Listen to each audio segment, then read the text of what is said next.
So, what about GAD? What about OCD? What about health anxiety and social anxiety? Well, people ask me about those things all the time. We're going to talk about it today because it's Monday, which means it's Recovery Monday, episode 12. Let's get cooking. So, let's see who rolls in. As you guys pop in, just let me know that you can hear me. Let me know everything's okay. I'm going to put the chat overlay up so you guys can see what's going on. I will remind you that we are doing an episode, a lesson out of this book every Monday. That's why we call it Recovery Monday. We're taking lesson by lesson out of The Anxious Truth, which is my recovery guide. You can find that on my website at theanxioustruth.com. We're just going lesson by lesson through the book every Monday. So we're going to be here through the spring. And thank you, Anna. Appreciate it. Hey guys, so we're going to keep going until we run out of chapters in this book, lessons in the book, and then maybe we'll start working on 7% slower. So today we are going to address a very, very common question that I get asked all the time, which is how does this apply to GAD or how does this apply to OCD? Does this work for health anxiety and that sort of stuff? So we're going to talk about that now for our GAD friends of the room, especially. This is going to be for you. I'm going to wait for a few more folks to pop in. Hey, everybody, what's going on? Happy holidays, Eric. Good to see you. Nath, what's going on? Debbie's here. Thank you for letting me know that everything's working and you can hear me. Appreciate it. So I think the technical part of this stream is working again. Last week we had some problems and it was not in the Facebook group. So sorry about that. So let's get into this a little bit. Let's talk about the first thing I'm going to talk about is OCD. So this book, when I wrote The Anxious Truth, my own personal experience was generally speaking with panic disorder and agoraphobia. And I would probably guess that maybe 50% of all therapists and clinicians may have diagnosed me with OCD, depending on the day that I went to go see them. So I did have a lot of intrusive thoughts and mental compulsions for a while, but I would not really say that I was necessarily an OCD sufferer, right? So I dealt with those intrusive thoughts. They hammered me. They were all about death and dying for the most part. And then they were about being poisoned and they were harming my kids. So I had all of those things. But I'm not sure that I would necessarily say that I was, an OCD sufferer. I think that was mostly triggered by the fact that I was just constantly anxious and my brain was just fried at the time. I was just exhausted. So let's talk about OCD for a second. I did not write this book for people that have OCD. And I do not claim to be an OCD expert. So it would be OCD is not really its own thing, but it does come with its own set of challenges. And I would always, always, always suggest that if you're dealing with OCD, that you seek out sources that are specifically for OCD and people who are qualified in OCD and trained extensively on treating OCD. OCD can be really nasty. So the principles of recovery pretty much apply across all these different disorders. You just apply them in different directions. But I always like to tell people if you're dealing with OCD, reach out to people who know OCD. If you cannot find yourself an OCD therapist, there are organizations out there like NoCD that are treating those things. So always avail yourself of qualified help when it comes to OCD. It's so important for me to say that, right? So let's talk about OCD and GAD and health anxiety and social anxiety. People ask me all the time, like, well, does this work for health anxiety? Does this work for GAD? Or what's my exposures? Like in the book is full of how to do exposures. I wrote toward panic disorder and agoraphobia because that was primarily my experience, right? It's what I know best. But people will ask, how do I do exposures for health anxiety? Or how do I do exposures for GAD? How do I do exposures for social anxiety? How do we do exposures for OCD? Falls along the lines of exposure and response prevention. But generally speaking, what I wrote in The Anxious Truth is always about doing things, right? So the Anxious Truth is about doing. So the recovery principles that I always rely on are geared toward doing. So if you're having a hard time driving, you have to drive. If you have a hard time staying home alone, you have to stay home alone. If you have a hard time going to do the school pickup, you have to do the school pickup. So it's always about doing things because the principle is always we do the things we are afraid to do. We experience that discomfort, that anxiety, that panic, that fear in a new way without reacting to it, without trying to save ourselves from it, without resorting to all of our safety mechanisms and the rituals that try to bring that anxiety or that fear level down. And we learn from that experience that even though we feel that way and we have that fear and that panic and that anxiety, that we're okay. And that is the path of recovery. So if you have GAD or you have social anxiety or health anxiety or OCD, then how does that apply? Well, the same rules generally apply. You're always trying to go toward the things that are going to trigger that discomfort, that anxiety, that fear, that vulnerability, that uncertainty. And your job is to learn to navigate through those things in a more productive way. So if you have health anxiety, for instance, people will say, well, I don't understand what would my exposure be in health anxiety? Well, If you have health anxiety especially at a certain level, your exposure is just living all day long. Like you're constantly looking for some indication that there may be something else wrong with you. There's pains, there's COVID is out there. So now that's in your head. So the issue with like something like health anxiety is you don't have to seek out the triggers. They're kind of already there. And the same thing would hold true in a way with OCD. You do have to in ERP. You're going toward the triggers for sure, but you don't necessarily have to seek out the triggers. They're there. So with GAD, same thing. Your triggers are already there, so you don't really have to seek them out. Your job is to react to those triggers in a new way.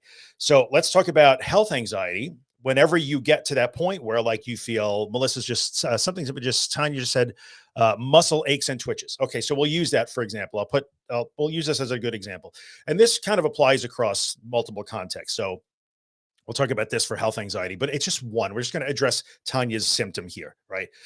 So in the end, the deal here is Tanya feels, muscle aches and twitches, and that triggers her health anxiety, right? So that triggers the oh my God, what does this mean? Is this dangerous for me? Is this mean I'm going to have some sort of paralysis? This is the beginning of ALS. What is this? So I'm sure that triggers just an avalanche of scary thoughts and what ifs and conjecture and trying to predict. And then that triggers, let me go Google, let me look for symptoms, let me go ask people if anybody else has twitches. Let me tell my partner again that I'm twitching so that my partner can tell me for the 200th time that it's okay. Let me ask my doctor for the 17th time if they've maybe missed something. So it'll trigger all of those. Those are the safety behaviors. Those are the escape behaviors. Those are the soothing behaviors that come along with health anxiety. The trick would be to feel the ache and the twitch and then not do anything about that. So in this case, it's not about doing, you didn't have to do anything. Like that health fear is there anyway with you. You have to work on not doing, which is not doing all the response that usually comes with those things. So for people with health anxiety, it is absolutely a 100% not doing solution. So when you think that you must Google, when you think that you must ask, when you think that you must make another doctor's appointment, then you have to work on not doing that. That will make you incredibly uncomfortable and afraid. It will feel wrong. It will feel reckless. We're going to bring that up a few times today. But in the end, nothing happens then. So you begin to learn bit by bit that it is not a thing that you have to continually engage with. And that's generally the approach with health anxiety. So how does that fit in? What's the difference between somebody with health anxiety and somebody with panic disorder? Somebody with panic disorder has to do things, and then somebody with health anxiety has to not do things. You have to not engage in all of those escape things. And the escape things could be mental also, could be thinking about it, ruminating, thinking. How can I be sure? How can I be sure? How can I be sure? Right. So in the end, there is, and I'll wrap up quickly with health anxiety, move on to GAD. There is courage there too. So for the agoraphobic who is leaving their house to do a highway drive exposure, that takes tremendous amounts of courage and bravery, especially in the beginning, because you're intentionally facing scary things. The same thing would hold true with somebody who has health anxiety. If you are not going to respond to that threat in your brain that says, yeah, but maybe the doctor missed something, or I better check my blood pressure again, or I better check my heart rate for the 27th time today, then you're going to be afraid and you'll have to be brave. I'm going to have to let that question be unanswered. But at the same time, I'm going to have to try to engage in my life, which means I'm going to have to engage with life while I'm afraid, uncertain, and feeling vulnerable right now. And over time, that habit can begin to change. So that's kind of the skinny on health anxiety in the end. So now let's talk about GAD for a second, right? A lot of GAD people, same thing. With GAD, most people will tell you with GAD that they're not afraid of the anxiety, which you're probably not. But after a while, you just start to get really sick of it. People with health anxiety are also not afraid of the anxiety, generally speaking. They're afraid of the outcome that they think their symptoms represent. But GAD people will tell you, well, I'm not afraid of anxiety and I don't have panic attacks. Although people with GAD can have panic attacks now and then, that can happen. But they'll say, well, I'm not afraid of it and I'm not avoiding anything. I'm still doing everything, but I can't seem to figure this out. I can't stop it. It's always with me.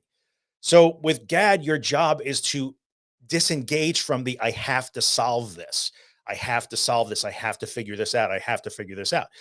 And what I have learned, and I'm going to give you the benefit of just crowdsourcing here, thousands and thousands of people over the last 10 years that I've gotten to interact with, there become some real patterns that really go underneath GAD. So a lot of people that will tell you that they're GAD sufferers are also problem solvers. They are fixers. They are caretakers. They are worriers. WORR. They constantly worry because they think that worrying is a sign of love or caring. They are ruminators. They are overthinkers and overplanners. They are people pleasers and perfectionists.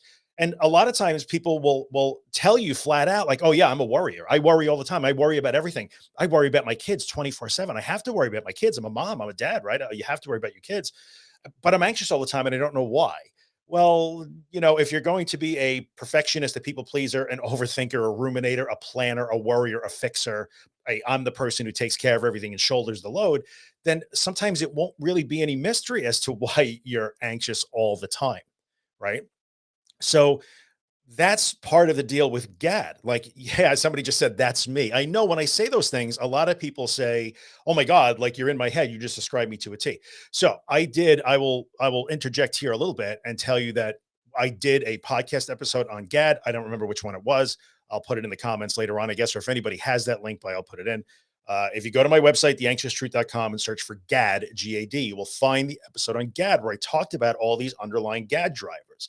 So a lot of times people will just say, oh, well, it's just a catch-all diagnosis. We don't really know what causes it, but there's a lot of momentum around the idea that GAD is really based on some thinking habits and beliefs about thinking and problem solving and the way you interact with the world that drives that anxiety. Except you just see it as how you are. It's normal to you. So you don't understand that, oh, wait a minute, this is what's triggering this all the damn time. So one of the most interesting things that ever came up in a conversation about GAD was in the Facebook group where somebody was insistent that she didn't understand. I don't understand why I'm anxious. I'm not afraid of anything. I'm not afraid of having a heart attack. I'm not afraid I'm going insane. I'm not afraid of any of this stuff. And as the conversation went, and you start to leave little breadcrumbs, this person said, "So we'll give us an example." And she came to the conclusion that, like, well, when she planned to go to the movies with her partner, they were going to the movies on a Saturday, the cinema, if you will, British person. They're going to the cinema on a Saturday. She's already planning and worrying about where they're going to park the car on Wednesday. And that was like a light bulb moment, like, oh, wait a minute here. I tried to live my entire life controlling, planning, always knowing, having everything in the row. Nothing can be left to chance. Oh, wait a minute. Maybe that's why I'm anxious all the time. So the other thing that I want to talk about with GAD is the misconception that people that maybe have panic disorder or agoraphobia don't have background anxiety. We do. People who have panic attacks are generally also anxious all the damn time. Between attacks, it's not like we have panic attacks and then we're just awesome, and then until we have another panic attack. There's a level of background anxiety all the time with those form of the disorders too, right? So, some common misconceptions. So, what are the principles of recovery as applied to GAD? Well, you have to start to find, well, what am I doing here? Am I trying to solve everything? Am I trying to control everything? Am I trying to do all of that stuff? Well, I'm going to have to leave those questions unsolved, sometimes unasked. I'm going to have to leave problems unsolved or undiscovered. I'm going to have to leave my worries unanswered. And that's what's going to bring up that discomfort. And you start to learn a new relationship with that. And you can, over time, there's a lot of really good stuff that's happening in metacognition and metacognitive therapy, where you learn a new relationship with thinking and ruminating because there's so much of that goes on in GAD. So your job is to let that discomfort be there and understand, like, oh, every time I try to solve it frantically and furiously, I'm adding to the discomfort because I can't solve these problems. So that's kind of the way that works with GAD. So let's move on really quickly. These are quick overviews, by the way, very quick overviews. And I promise I'll go through some of the comments.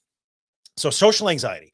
I did a podcast episode. I urge you, go to The Anxious Truth and search for social anxiety and check out the podcast episode I did with Sadie, who does a podcast called Your Social Anxiety Bestie. Sadie is awesome. She was incredibly open about her journey with social anxiety and how it required not only CBT and some of the stuff that we talk about, but some other forms of therapy also. Because in many instances, one thing that I've learned a lot about over the last year or two about social anxiety is the shame aspect to it. So, what generates the anxiety in social anxiety? Most people will think, well, you're shy and you don't want to be seen because you don't want to be judged. But in many cases, the judging is happening internally. So, people with social anxiety many times get that way because it's not that they fear being judged.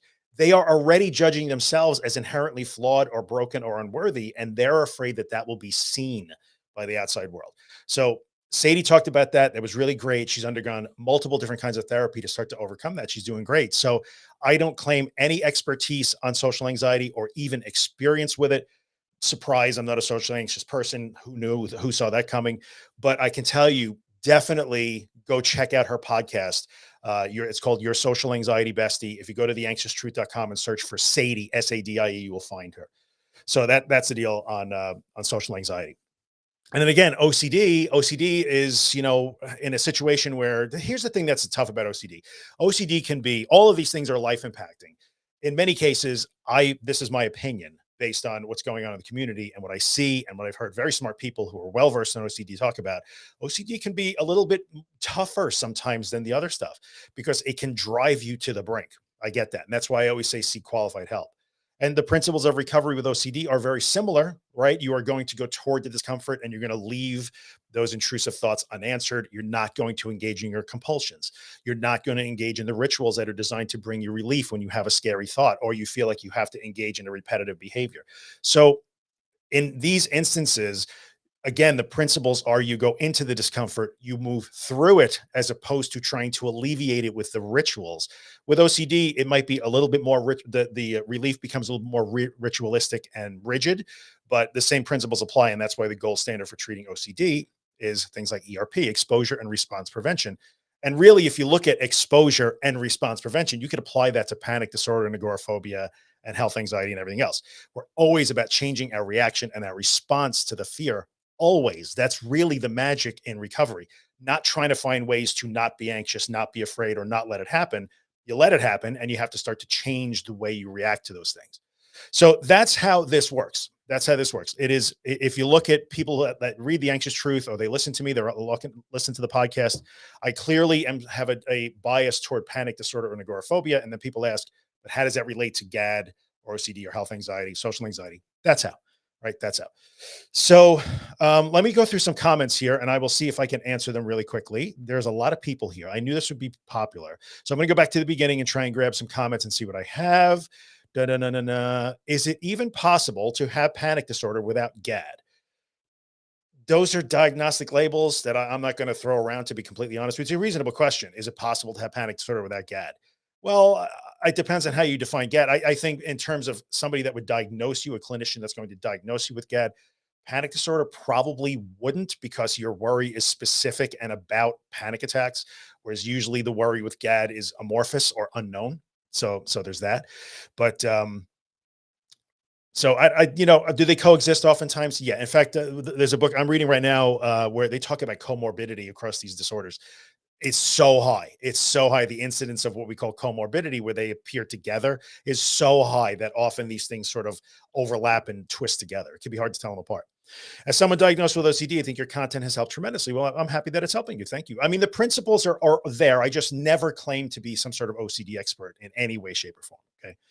So let's see. I'm having lots of health anxiety these days. Why do physical anxiety symptoms mimic the things you're worried about? Well, this is a kind of a weird, there's a meta answer to that in a way, which is the same thing that people say, like, why does OCD always attack the things that matter so much to you?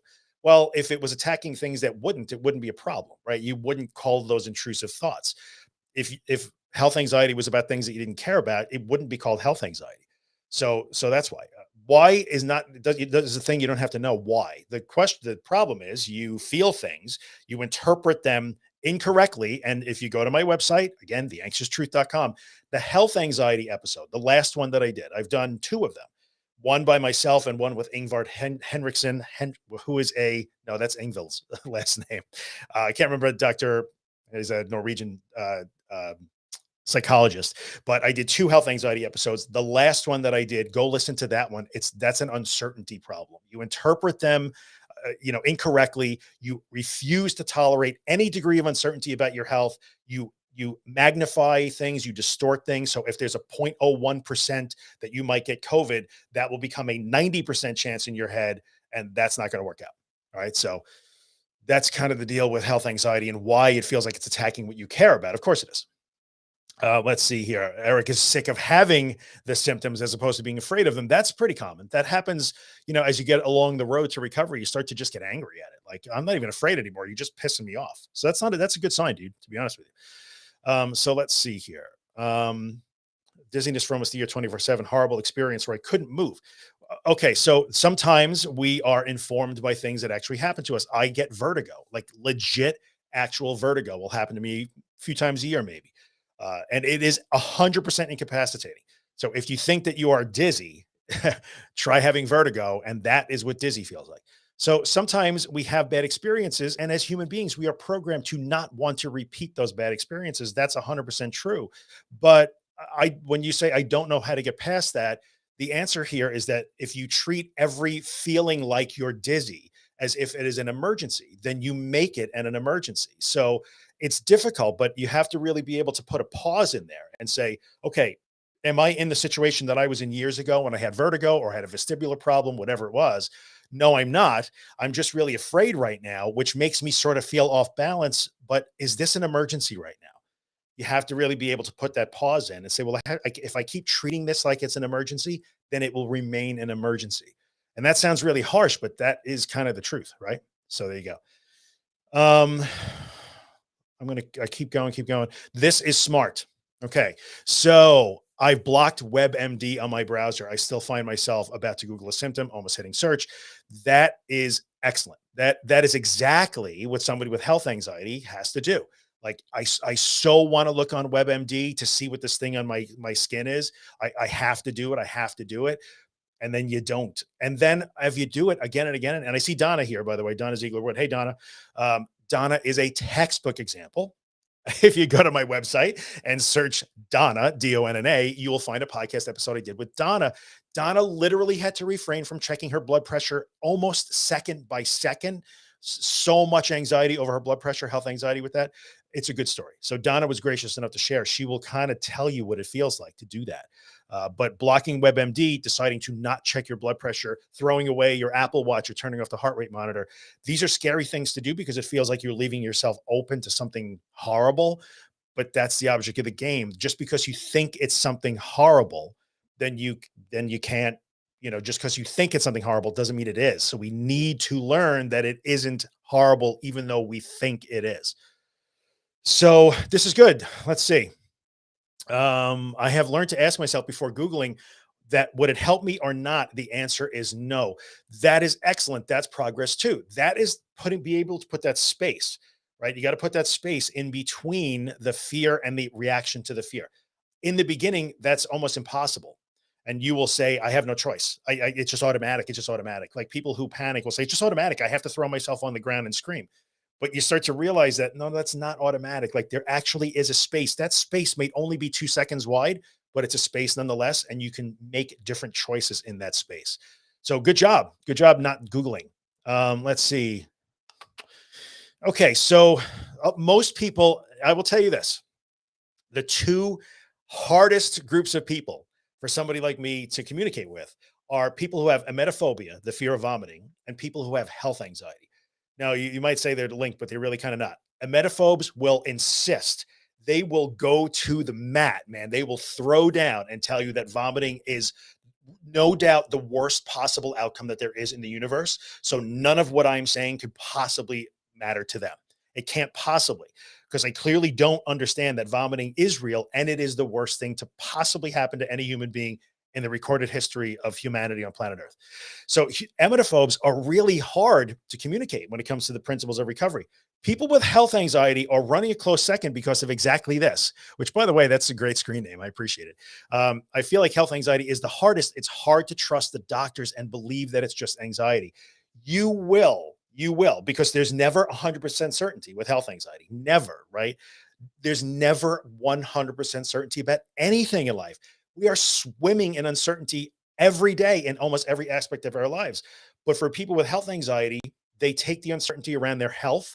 And if there is a 1% chance that the doctor could be wrong, that isn't zero. And unless it's zero, I will not tolerate it. And so they go on a frantic quest to try to make that uncertainty zero and have 100% ironclad guarantee that never ever exists. So health anxiety, and if you listen to my health anxiety episode, in my estimation, is an uncertainty intolerance problem. It has nothing to do with your actual health.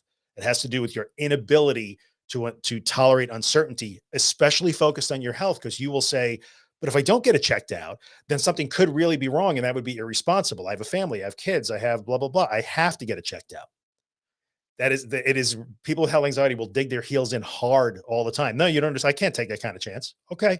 But if you're going to get checked for the 17th time at a doctor for the same exact thing because you're convinced that the previous 16 doctors missed it, you can make that choice. Everybody's entitled to make their choices, and I would respect that choice. But then it's hard to do that and then come back and say, but how do I stop doing that? Right? So health anxiety is tough. It is tough. So what's this one? I'm going to try and go faster down because this is going to go forever if I don't. My GAD causes physical symptoms. Correct. Anxiety does include physical symptoms. That's actually not news, Michelle. So congratulations. You're quite normal with that, which return makes me think that there's something seriously wrong. It's so exhausting. I'm not afraid. Just the GAD is messing me up. Well, in that situation, you're in, that thing where it's like, well, when those physical symptoms pop up, you're going to have to treat them like they are not an emergency again and again and again and again and again. And then after a while, your brain, which is just in a sensitized state and thinking that it is protecting you when it doesn't have to, it's wrong right now, will sooner or later get the message. But anxiety will make physical sensations. That's just the way it is. Just the way it is. So let's see here. Somebody mentions perfectionism. Perfectionism, a lovely family trait that I think I'm going to just let go. That is hard, by the way. That is hard. It is hard to let go of those traits. When I did the GAD episode is loaded with that. I did a live video. I'm actually writing a little bit about that now. Those labels, those traits, because people who exhibit the traits that tend to be attached to GAD also tend to want to wear those traits sometimes as a sign of achievement or honor. So it's really hard for somebody who is a perfectionist to let go of perfectionism, even though they know it is driving bad things, because being a perfectionist also seems like an achievement. I'm the person who gets it right. I do it right. I produce amazing work. Being a chronic worrier, somebody who worries all the time, especially somebody who doesn't worry about themselves, but other people, they know that it is driving them into like a really bad place mentally, but sometimes they will hang on to that because, well, but that means I'm a good person if I worry about you. Of course I'm going to worry about you. So one of my more popular podcast episodes is about worry. So if you go to The Anxious Truth and search for the word worry, WORY, you'll see a whole episode that I did about worry.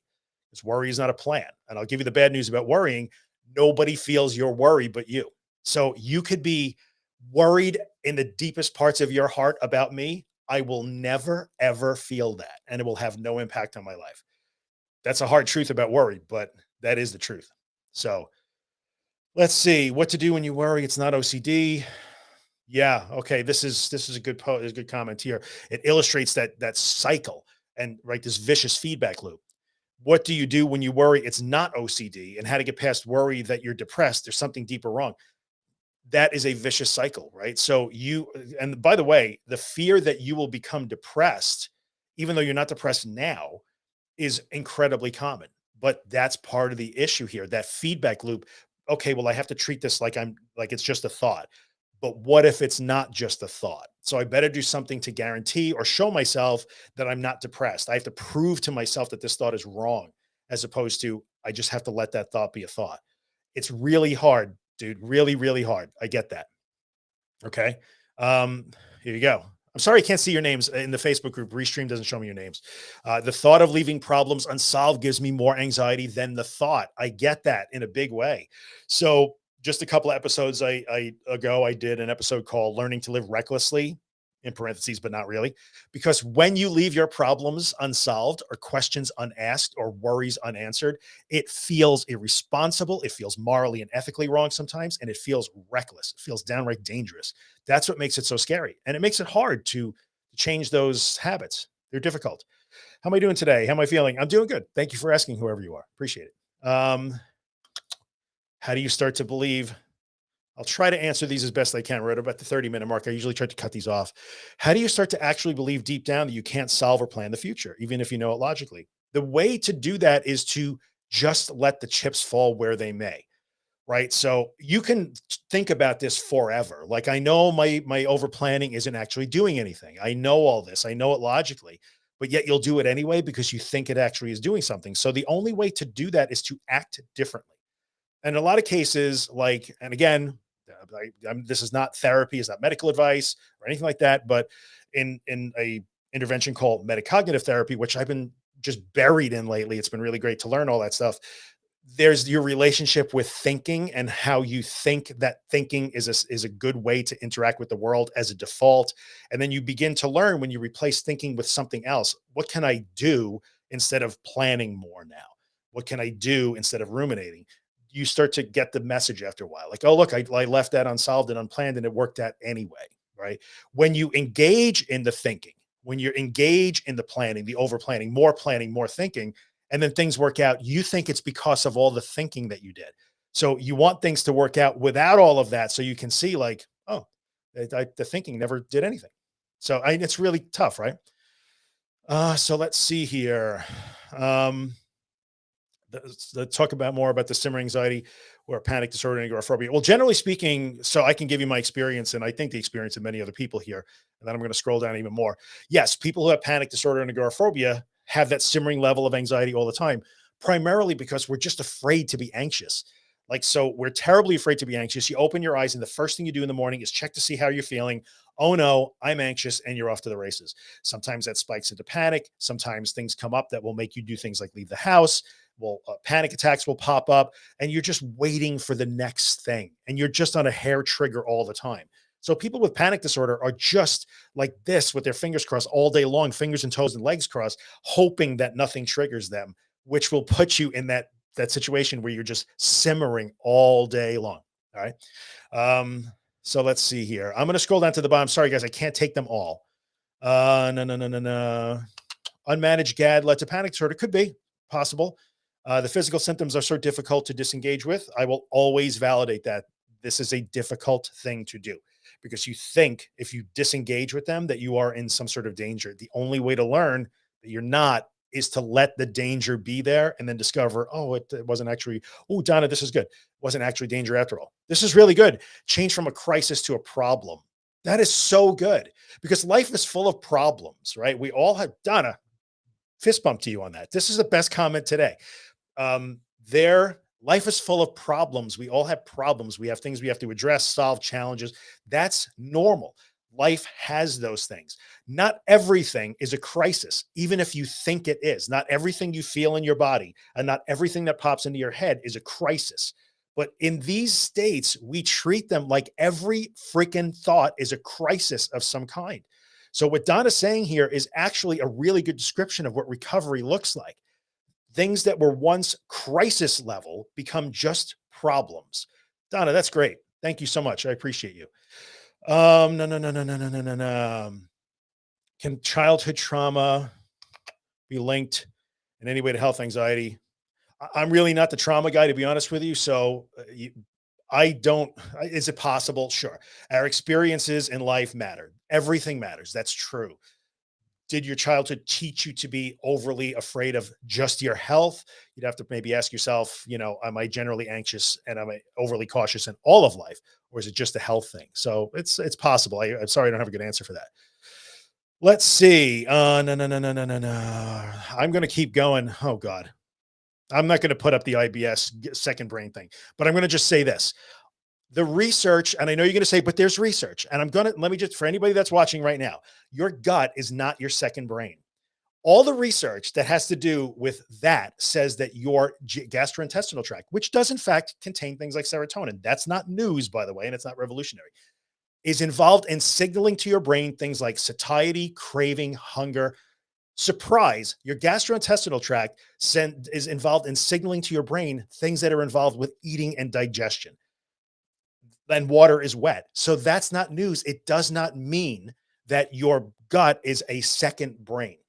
That research, the people who originated that are on their knees begging, please, people, like that's not what we said.